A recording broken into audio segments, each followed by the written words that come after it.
Elite Clan, we came, we saw, we respawned, and we are back with another video. And today we will be reacting to Pimp a Butterfly, the whole story part 1. And this is the first video of 2025. Shout out to y'all, Elite Clan, you know what I mean? But let's watch the video though. I remember you was conflicted. Misusing your influence. Sometimes I did the same. I always thought there was something off about Kendrick Lamar's To Pimp a Butterfly.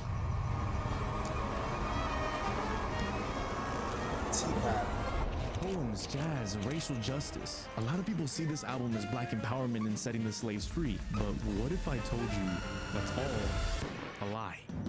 What? Bro, I'm interested in where this is going. Because that's the whole thing about To Pimp a Butterfly. You know, like, I saw it like To Pimp a Butterfly, like, uplifting, you know, pimping a butterfly. Like, everyone's a butterfly in that album, like, pimps you up or something. It's not? Okay. Interesting. Chalito.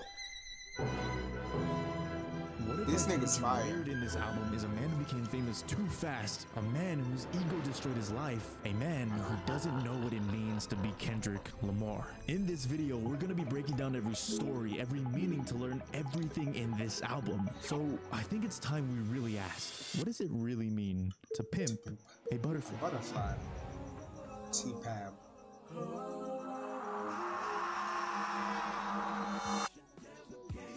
Whiskey's Fury.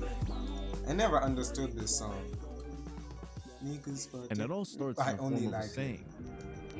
Every nigga is a star. No context, just this line repeating over and over. Keep in mind, this is the first thing you hear. It's jarring, but it's meant to be. Not only because this saying was used in the 70s as a way to change the perspective of that word to something positive, but this one line is able to tell us the core idea of this album. Something uplifting tangled in with the word seen as harmful. But then... Nigga star. Oh, what happened?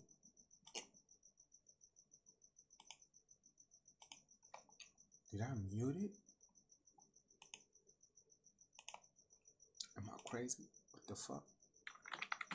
The perspective of that.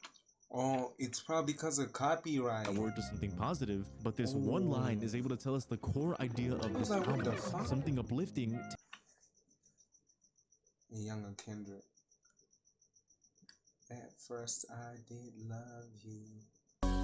Now we find out that this is Kendrick's first girlfriend, but something seems off because he used to love this girl, but now he'll be with her and he'll only use her for sex. Still, knowing who this girl is will be important, but first, why is Kendrick acting like this? Was this always his intention, or is there something deeper going on? Because our story doesn't actually start here, it starts here, with Kendrick shaking this man's hand right after signing the record deal that's about to change his entire life. If you didn't know, Kendrick was just a broke kid from Compton, a place that shaped everything he did. But now, he just got the biggest opportunity yet. So, with a new record deal, that can only mean one thing: more money.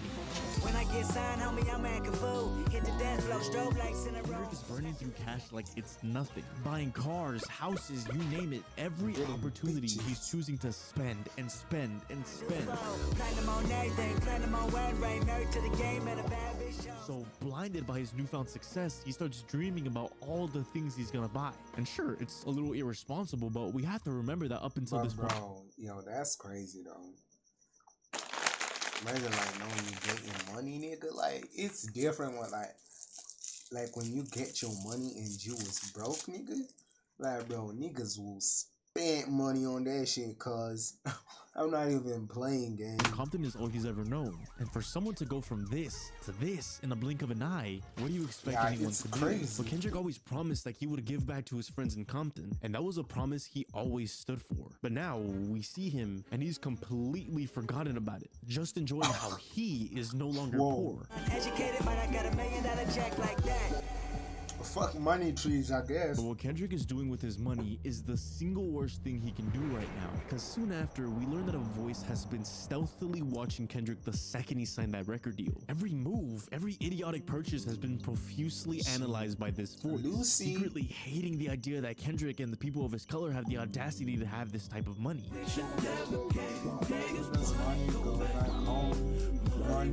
It's a crazy statement to be said, since they're literally saying colored people should not have this money.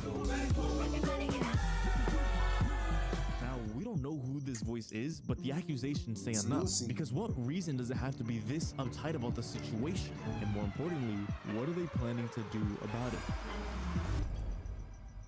And before Kendrick can even think, he looks up and standing there is Uncle Sam, grinning ear to ear, willing to give Kendrick anything money can buy.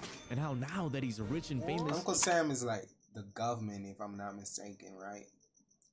Yeah, it's like the government, Uncle Sam. But I wonder how, you know, look, it's all ties up, you know, to the Super Bowl shit. Should feel free to spend that cash. I mean, now that he's here, it's easier than ever. What you want? You a house, you a car, 40 acres and a mule, a piano, and guitar. Sam gaining Kendrick's trust by promising things a man can only imagine. That's why I thought it's the devil, because he says, my name is Lucy. And if you know, the devil, Lucifer, you know, yada, yada, yada. That shit. So it's Sam, like, buddy, Kendrick, you've struggled for way too long. Go on, enjoy it. I'll take care of the rest. But I think here it's important to point out that it's clear Uncle Sam is giving very weird vibes. Not only because he pushes Kendrick to buy more and more stuff, convincing him to spend money, borrow it, just keep buying. Just continuing to make him mindlessly dump his money and offering options if anything goes wrong. 2 coops, 2 chains, 2 C-notes, too much and enough, both we know. Get it all, you deserve it, Kendrick. This man is plotting something. Whether good or bad, there's gotta be a reason for him to urge Kendrick. Because in these lines, he'll secretly tell himself, I can see the baller in you. I can see the dollar in you. Little white lies, but it's no white color in you. But it's whatever though, because I'm still following you. Because you make me live forever, baby. Uncle Sam, you on some weird shit. But I'm still following you because you make me live forever. What is he talking about? So something about spending money makes Kendrick valuable and keeps Uncle Sam immortal. So then, who really is Uncle Sam? Just a simple con man or something much worse? Uncle Sam earlier was Uncle Sam, but now that doesn't make any sense because there he doesn't want Kendrick to have any money, so his plan here is to give him more money. Well, what if I told you Uncle Sam was plotting something big, a trap on Kendrick that will stop him? Oh my God! If you give someone, it's like trying to make Kendrick self-destruct on his own. And they don't even like Uncle Sam doesn't even have to, you know, take accountability or get the repercussions of it. Cause he's like, wait, hold up, Kendrick. I told you to spend the money and you spent it. That ain't my fault. It's yours. And now you're broke. You got taxes and shit like that. Oh my God, Uncle Sam is crazy. Having money for good. Texas will deny how Wesley sniped your ass before 35.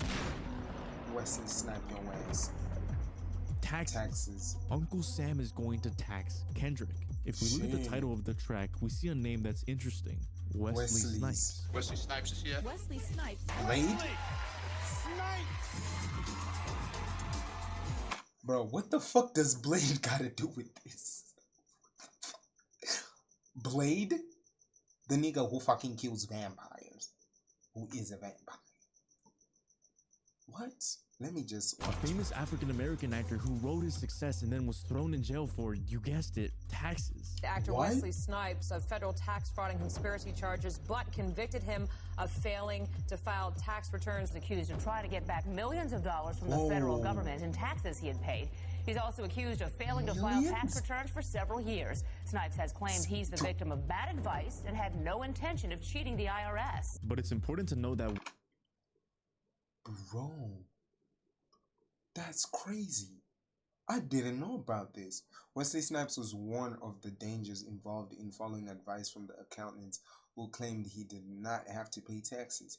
A U.S. court heard yesterday. Snipes was told by the longtime tax advisor, celebrity money manager Kenneth Starr, that he could get into trouble if he moved to new accountants promising to save him cash.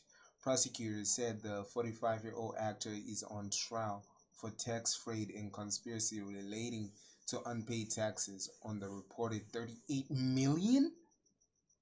When they said millions, I was like, not like 10 or something. 38, my nigga. Assistant U.S. Attorney Robert O'Neill said Snipes had stopped paying taxes in 2000 after coming into contract with the tax advisor Eddie Ray Khan of the tax protest groups American Rights Litigators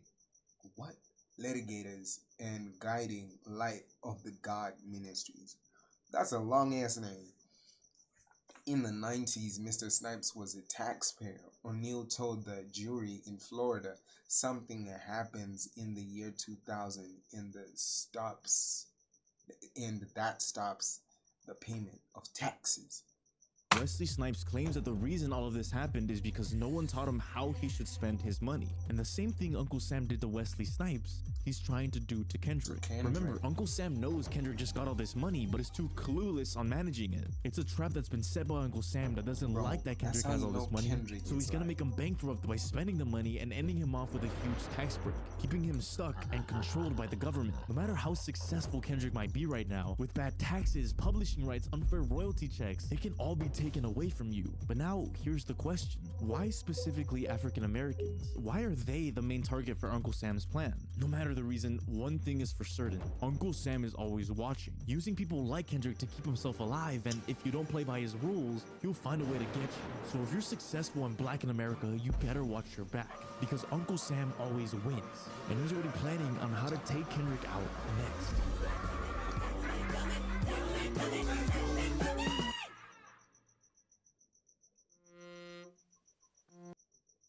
I know this song for free. This dick ain't free. Oh, copyright. Oh my god, bruh. And I can't hear shit. Free is the second track on the album, and right away it drops us into something completely new and honestly kind of confusing, because for most of this track we're focused on this woman right here, and almost for a full minute she's just going off, insulting her boyfriend, calling him broke, lazy, useless, saying how this boyfriend isn't living up to her standards, her value, and what it means for her to be a man in America. Wait, and what? we're just sitting here thinking, Kendrick? Who is this woman? Why is she so mad? But then she says something that changes everything. Brand ass nigga, everybody know it, your homies know it, everybody fucking know. Suddenly we realize, Kendrick, wasn't you with Whitney, nigga? What the fuck? Bro. What? This is so confusing. she's talking to Kendrick. She's mocking him, questioning his confidence. Big nigga, you ain't shit. Walking around like you God's gift to earth. But at the end of the day, you know, Kendrick is a story writer. Let me see. You ain't shit. 2 songs in, and you can already tell Kendrick's ego is sky high. He's just made it big, got money, fame, freedom, and he's feeling unstoppable. But this changes everything, because this one line brings us back to what we just saw in Wesley's Theory. There, Kendrick was young, fresh out of Compton, ready to spend every dollar the second he got it. Now, he's got it, and suddenly, everybody wants a piece of him. But remember, we just met Uncle Sam. Someone wants to use Kendrick to make more money, and now, this woman is sounding a lot like him. She wants expensive things, a weave, new outfits. She doesn't want Kendrick, she wants what he can give her. And if he can't deliver, she'll move on to the next boyfriend. Which pretty much sums up this song. Because at first, she sounds like any typical gold digger. But the longer you listen, the more familiar she starts to sound. That same... Bro, this woman is Uncle Sam. It's like he's finding ways, bruh. He's connecting this shit. He tried telling him with the voices. That didn't work. Then he came to him in person. That kept him working. Now to apply more pressure, he's gonna disguise himself as a woman. Nah, Tone that same demand, the same pressure saying you're not good enough unless you're spending. But then she says this line. You ain't even buy me no outfit for the 4th. Suddenly, it clicks. She's not just a woman, she's America. Just like Uncle Sam, she's saying you're only worth what you can give. For the 4th of July. Oh, okay, now I understand. So this woman is portraying as America. Kendrick needs to spend his money on her to keep America, and it's always been Kendrick's dream per se to save America. So now he thinks if I keep on spending money, I'm helping. I'm making money circulate. See, for a lot of people, capitalism sounds like some boring economics term, but here, Kendrick's showing you what it feels like. He's making money, signing deals, touring, and that means he's made it, right? But he's starting to see the truth. People don't care about him, they care about what he can sell. Capitalism turns talent, especially black talent, into profit. And at the top of it all, Uncle Sam. But Kendrick isn't having any of this, so he snaps back.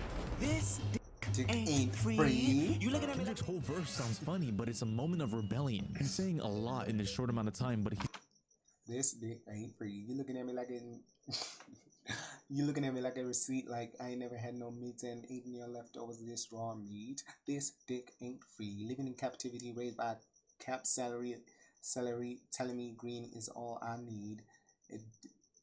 Evidently, all I seen was spam and raw sardines. These dick ain't free. I mean, baby, really think we could make a baby named May?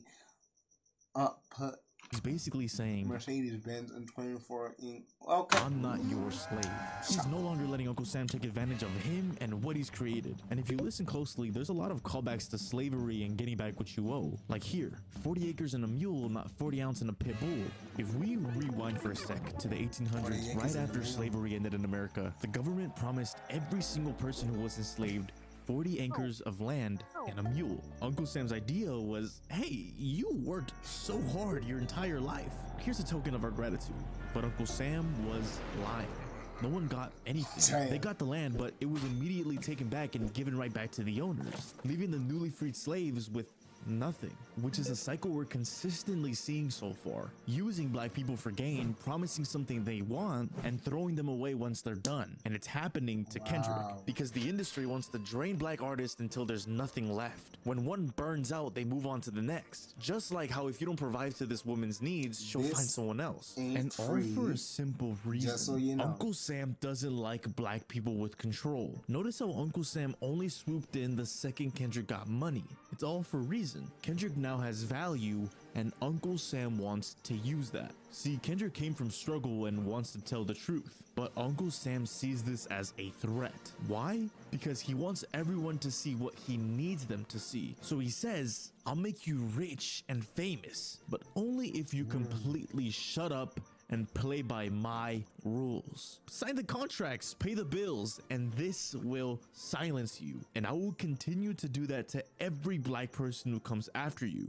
So when Kendrick yells, this ain't free. You looking at me like it's not just a punchline, it's a protest. He wants America to stop seeing him as a source of profit and doesn't need Uncle Sam whispering in his ear what the American dream should look like, just like he's been doing to every single black man in America. But it's kind of ironic. Kendrick thinks he's in control now. His ego's telling him, you know your worth, you're unstoppable. But he's still caught in the system. Because as many people have said, if you are not truly free, you still have a price. And Uncle Sam can always pay it. Kendrick might feel free, but really, he's still playing the same game. And for now, Uncle Sam is just watching, letting Kendrick have his moment. But one slip up, and it's over. Because when your ego is this high, the fall that comes next is going to change everything. I'ma get my Uncle Sam to you up. You ain't no king. King Kanta.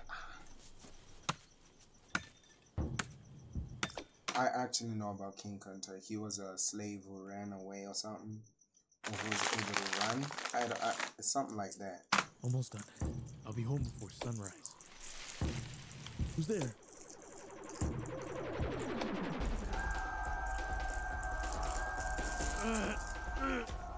Let go of me. You're not going anywhere. that nigga from Teen Titans? What the fuck? All right, settle down. From this day forward, this slave is known as Toby. No. What did you say, Toby? I said no.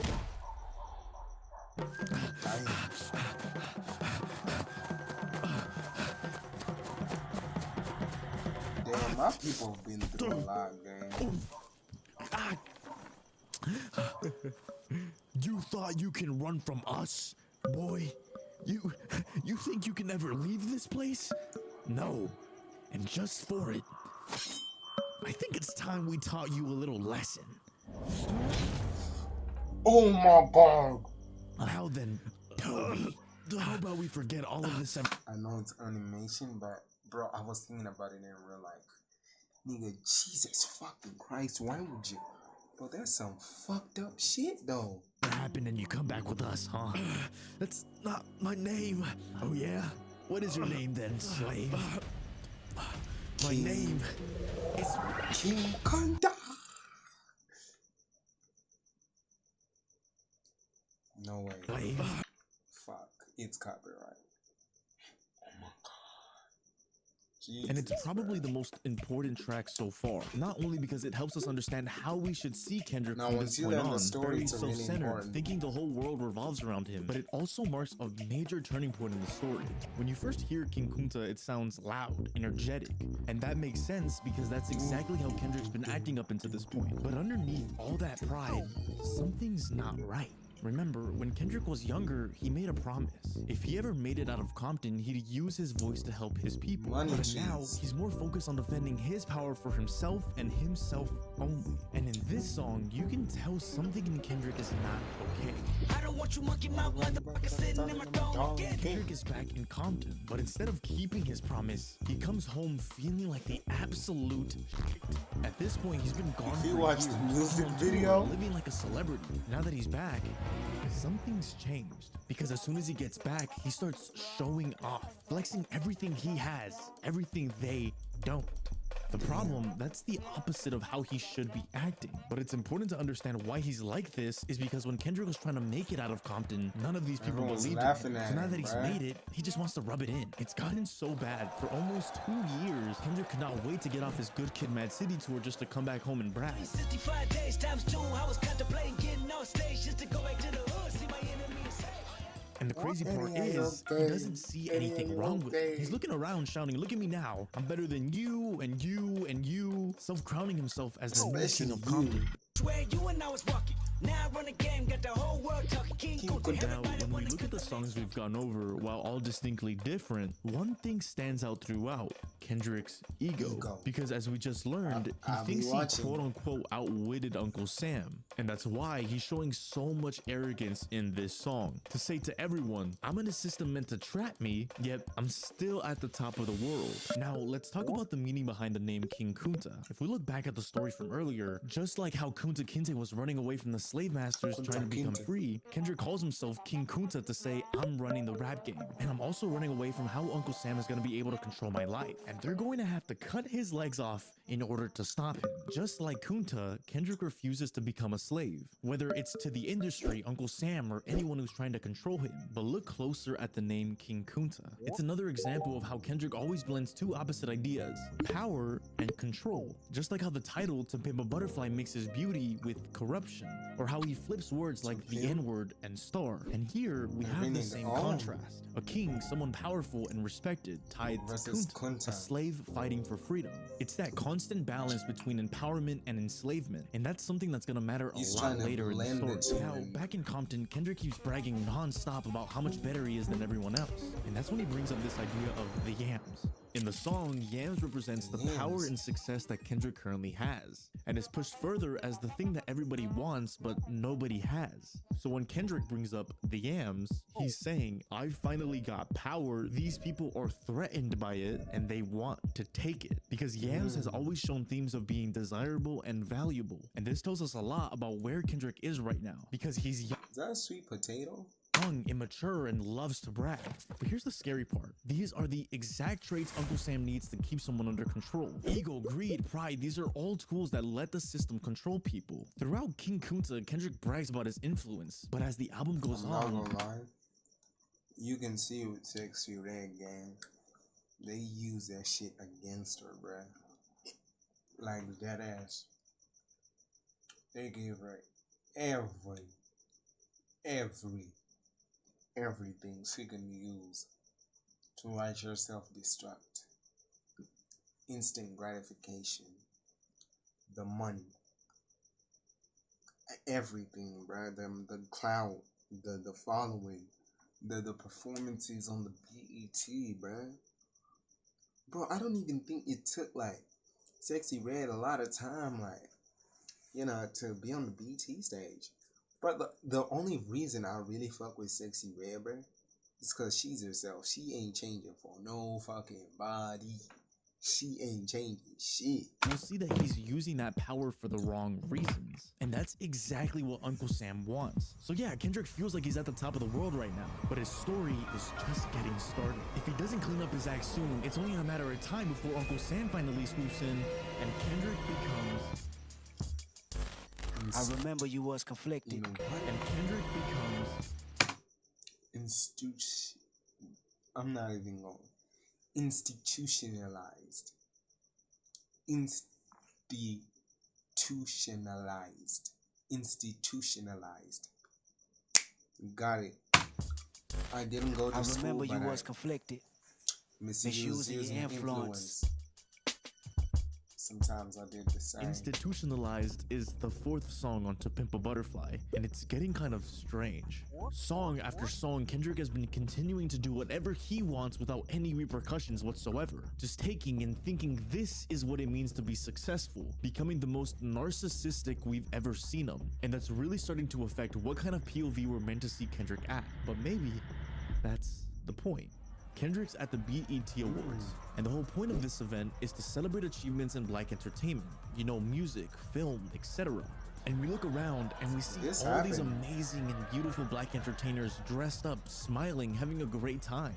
But the second we're put into Kendrick's shoes, he asks us a very specific question. What money got to do with it when I don't know the full definition of a rap image? Right away, we look at Kendrick and he's conflicted. On one hand, he's living out his dream of becoming a rapper, and on the other, his mind is still back in Compton. I'm trapped inside the ghetto and I ain't proud to admit it. Institutionalized, I keep running. We know that being a successful rapper doesn't mean having money and fame and thinking you're free from your past. But he still doesn't know that. So he also brings up this very important word, institutionalized. The idea that a person becomes so used to living under a very strict system, all the rules and structure of that lifestyle become normal, and trying to live outside of that lifestyle becomes nearly impossible. But what context does that bring to this song? Although Kendrick is successful, his mentality has stayed the same. Still acting like that kid from Compton. Because while he sits here in his own thoughts, he asks himself, what good is all this money that I have if I still feel like if I wanted to, I could kill somebody back home? Now, that's a really bold statement to be said. And this is where you can really tell he's stuck in this mindset, not knowing which world he really belongs to. Because one side of his shoulder is telling him the streets of Compton taught him more than school ever did. That's where you learn toughness, survival, discipline. The only reason you're even sitting in this seat is because of Compton. But the truth is, Kendrick did the hard work and he earned everything he has by himself. But at this point in the album, Kendrick can't see that yet. So instead of being proud of his growth, he sits at this award show frustrated. But as Kendrick sits here, with all the other sounds muffled around him, he gets a tap on the shoulder. Yo, Doc, how much money do you think is in this building? Kendrick had completely forgotten that he had invited one of his friends from back home as a +1 to this event. And instead of being excited to be at the BET Awards, this friend immediately starts planning how he's going to be able to rob as many people as he can in this room. Seeing people walk by with so much money on their wrists alone, he's already imagining how much money he's going to be able to... But remember, institutionalized. We're able to see firsthand how this friend is choosing to act, giving the words meaning. He doesn't see celebrities, he doesn't see accomplishments, he just sees targets. And his want to steal comes in a snap of a finger, all rooted from how he grew up. Whoa, what? You can't steal from these people? What are you talking about? Doc, After back and forth between Kendrick and his friend, he tells Kendrick that he has to steal from these people. Says these people are rich, they'll make the money back anyway. Kendrick, distraught by what his friend is saying, then he flips the whole thing and starts calling it his defense mechanism. That's usually caused by anxiety. And the reason why is because he sees so many rich and successful black people around him that it gets him angry. He's thinking, it's so hard to become successful as a black man. So why do these people get facts? I be feeling like that sometimes, bro. That's why I said it before, bro. Nobody loves to watch a black man fall sometimes like a black man. Cause like when you are a black man and you see another black nigga succeeding, that shit tough. I'm not gonna. It's like with the God thing, but I personally don't hate God. But like I've seen sometimes it's a lot of niggas though. But I feel like of course there's some white dudes too, but they won't say it because they'll be called racist, which is a real thing. I'm not saying like racist is like I'm not putting it down like oh it's racist, but it is to an extent. So the white folks who like let's say I criticize Kai, I'm criticizing Kai. If a white man criticizes Kai, he's racist. But sometimes it doesn't really apply like that. You know what I'm saying? So become famous while he's stuck at the bottom of the food chain digging for scraps? No. Then Kendrick's friend really twists it, saying, no, see, I'm the good guy in this scenario, because unlike you, I'm gonna give this money back to my people at home. So by stealing, that makes me the hero. And Kendrick sits there staring at his friend, angry, confused. He brought him here thinking that this award show would change his mindset, but instead, it's just exposing how deep that mindset goes. And for a second, this takes Kendrick back to what his grandmother used to tell him growing up. Do something about it. And it really puts him in a position he's never thought of before. Does he stay with his new friends and success that he's earned, or does he stay loyal to the people he grew up with? Because Kendrick isn't fully able to yet grasp the concept of why people don't change when they've been raised in an institutionalized environment like Compton. And he's not yet in a position to help them change. So instead of doing so, he feels obligated to pick a side. He tries to say, well, he's from Compton, he doesn't know any better. And while his intentions were pure by showing his new life to his friend in Compton, he hasn't yet realized how deeply embedded the institutionalized mindset could be. Because even if Kendrick didn't want to admit it, he secretly snuck his money in the hotel room in fear that his friend would try to steal it too. Again, reinforcing that idea that Kendrick doesn't know where he belongs right now. And it becomes clear when we look at the poem from earlier. I remember you were conflicted, misusing your influence, which is exactly what Kendrick is doing in this song. Kendrick's misuse of influence comes from good intentions mixed with the immature mindset. He wants to help his friend, but he doesn't realize that he's in a different world, his friend isn't ready for that world, and the real help acquires more than opportunity. Not just shoving him into this scenario and expecting things to change.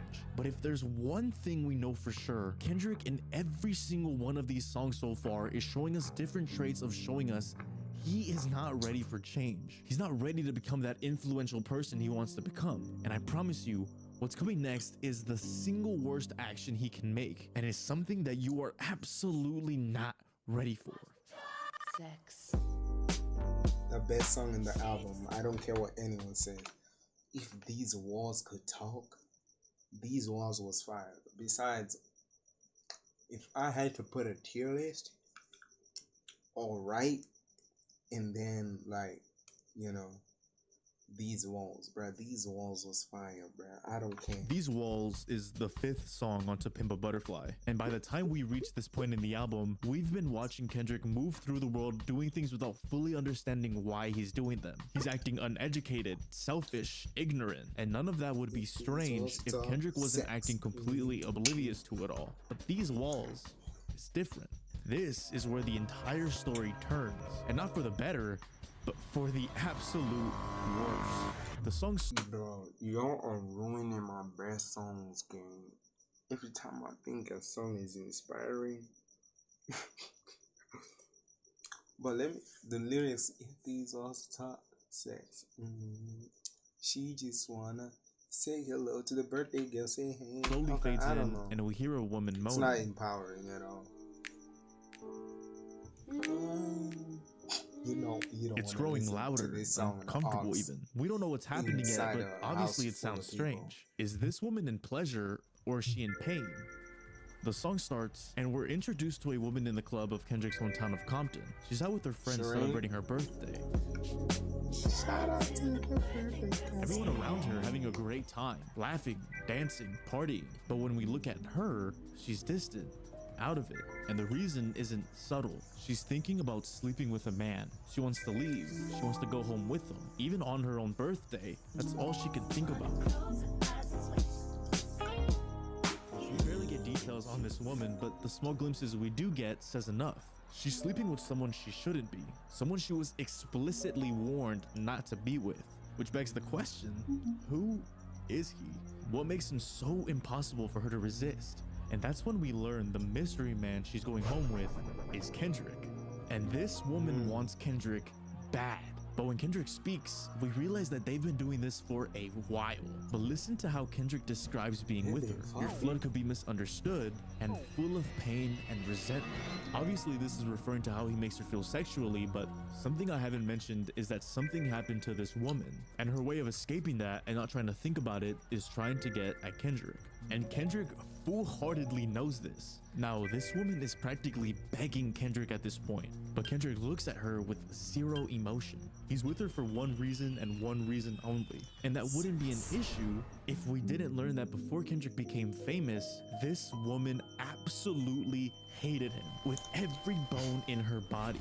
But now that he is famous, look at the switch up. Look how she acts now, which connects directly back to the poem we were hearing in the beginning of the album. Misusing your influence, sometimes I did the same. So it seems that each added section of the poem goes on to affect what happens in the song. And here, Kendrick is misusing his influence to sleep with this woman. But remember, this woman is broken, sad, lonely, trying to escape something painful. And all of that puts Kendrick in full control, basically saying, I'm the famous rapper. You're lucky to even be here. It's crazy when you think about it. Kendrick is using his fame to take control over this woman, sleeping with her constantly, knowing the reasons why she's doing it. But why? Why is Kendrick doing this, knowing her situation? And why is she acting like this in the first place? Well, after they finish, Kendrick gets a message, and suddenly everything makes sense, because we learn that these walls is referring to the walls of the woman's legs. Or does it?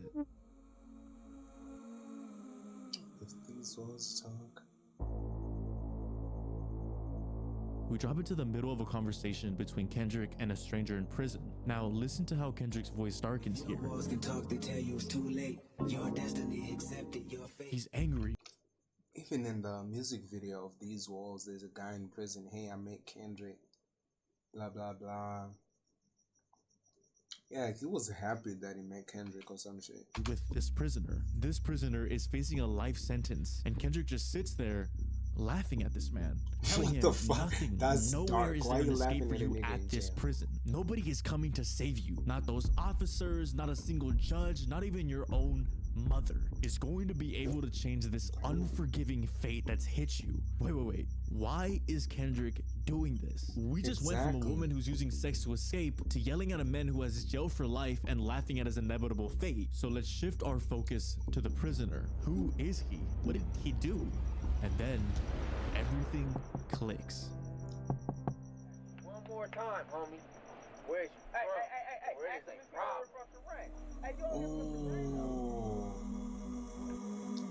In Good Kid, Mad City, there's a guy who killed his friend when he went to see Back Shireen. in Good Kid, Mad City, Kendrick's friend Dave was shot and slowly died in Kendrick's arms after going back for revenge for Kendrick's kidnapping. Got them niggas. K-Dot, you good? You good? Yeah, blood, I'm good. Dad, you good? Hey, say something. Everyone's story on that album got closure, except for one person, Dave's killer. He was never found until now. This man sitting across from Kendrick in prison is Dave's killer. And Kendrick, acting purely on emotion, believes this is the best way to cope. But it's really not that simple, because I don't think you guys realize what version of Kendrick we're seeing right now. This isn't the happy make raps for fun Kendrick. No, this man is going insane, and you're about to learn why. Kendrick tells Dave's killer to listen to the beginning of this song, to hear what he's been doing, to hear how he used his power. When you play the song, rewind the first verse about me abusing my power so you can hurt. And if we go to the beginning, Kendrick is sleeping with a woman who lost. Oh my.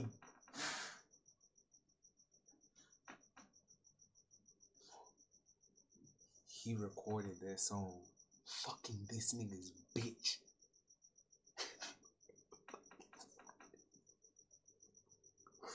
Yo, Kendrick, what the fuck is wrong with you? Someone she loved, someone important, and her way of coping is to be with Kendrick. And that woman is Dave's killer's woman. Kendrick sits on the other side of this glass, looking this man dead in his eyes, and essentially tells him, I'm sleeping with your girl as revenge for you killing my friend, and there is nothing you can do about it. Kendrick has been sleeping with her solely to see this man suffer. He even goes into detail about what they've been doing together, details that we don't need to repeat, but just imagine being this man, your enemy, a famous rapper describing everything he's been doing to the person you love while you put it on a song. Nah, somebody gotta go bye-bye. You put it in a song, my nigga? You gotta go. Powerless behind bars for life.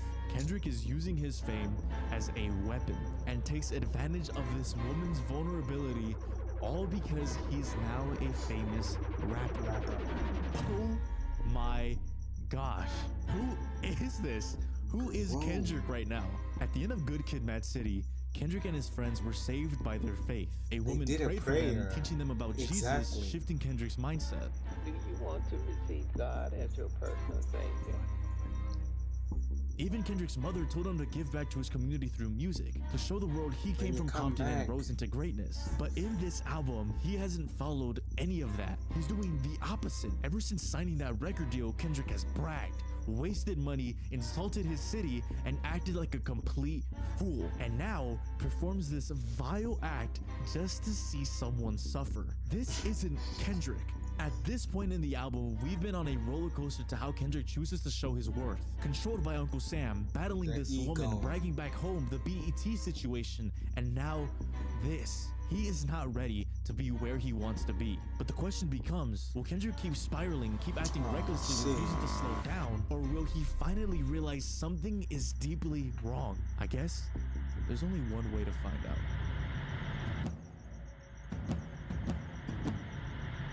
We'll see.